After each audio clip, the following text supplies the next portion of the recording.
مینا درنښت مې ومنئ دوستانو دا زموږ هغه چرګه ده چې تېره ورځ مې ورته هګۍ خوستې وي چې الحمدلله تاسو ګورئ چې زموږ په اصطلاح باید هر ځوان د ژوند د تېرېدا لپاره کار وکړي اقتصاد برابر کړي.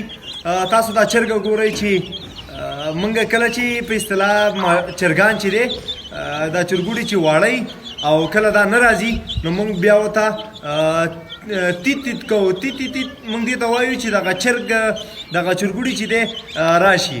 په همدې پار باندې غوښتل مې چې ځوانانو ته مې دا پیغام دی کله چې تاسو اقتصاد برابروئ هغه د 1 روپۍ نه شروع کیږي. نو دغه یوه هګۍ چې موږ په 10 افغانۍ واخیستله نو دا بیا دغه چرګ چې دی دا چرګوړی چې دی بیا چرګېږي او چرګ بیا په 400-500 افغانۍ باندې خرڅېږي. دا هغه پنجره ده چې موږ چرګوړي چې دی بیا په دې کې ساتو. تاسو ګورئ چې خپلې چرګې ته مو په اصطلاح وریجې اچول دي او دا لګیا ده د خپلو بچو سره تر څو دا وریجې وخوري.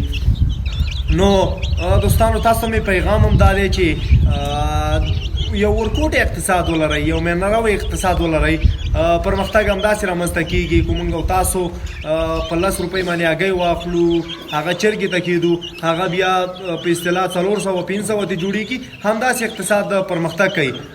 د ټولو ځوانانو نه مې هیله دا ده چې دغه زموږ هغه د لاس خواري وګورئ چې د 10 روپو هګۍ نه مو 400 جوړې کړي.